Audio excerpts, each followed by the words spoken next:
Il est 8 heures ici à Paris. Voilà les titres de ce mercredi. L'armée israélienne annonce que son opération à Jénine est terminée.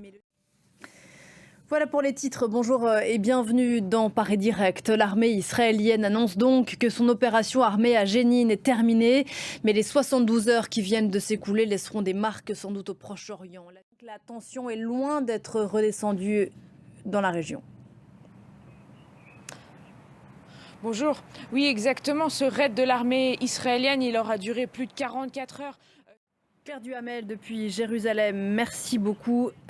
Claire, c'était il y a 12 ans, la catastrophe nucléaire de Fukushima, la plus grave de l'histoire après celle de Tchernobyl.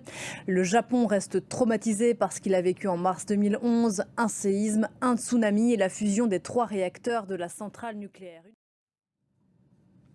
C'est la plus grande centrale nucléaire en Europe pour le coup et son sort inquiète les Ukrainiens depuis des mois. La centrale de Zaporijjia aux mains des Russes depuis les premiers jours de l'invasion en 2022. C'est l'une des très rares rédactions russes qui défie le Kremlin. La rédaction de Novaya Gazeta, journal fondé par la journaliste assassinée Anna Politkovskaya, qui n'a plus le droit d'émettre en Russie. Mais ces journalistes travaillent encore évidemment. À quel prix? L'une d'entre eux, Elena Milashina, a été passée à tabac ces dernières heures à Grozny, en Tchétchénie, dont l'homme fort est un proche de Vladimir Poutine. La reporter a notamment les doigts brisés. Alexandra Carini. En France, Emmanuel Macron veut parler de l'après, après les émeutes qui ont secoué le pays depuis une semaine et la mort du jeune Naël à Nanterre. Il n'y a pas que les banlieues, des grandes agglomérations comme Paris, mais également des villes de taille moyenne. C'est le cas de Montargis. C'est une ville qui est située dans le Loiret, à 100 km de Paris. La semaine dernière, le centre-ville de Montargis a connu un déferlement de violence qui a stupéfait les habitants. Benjamin Delombre avec Laurent Desbois.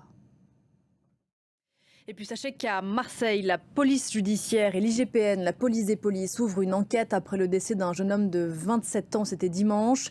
Selon le parquet local, ce décès aurait pu avoir lieu à la suite d'un choc violent au niveau du thorax causé par un projectile de type flashball en marge des émeutes. Et puis quelques mots aussi ce matin de la cagnotte en ligne controversée, on en parlait hier, destinée à la famille du policier, auteur présumé du tir mortel sur le jeune Naël et dont la mort a déclenché ces émeutes.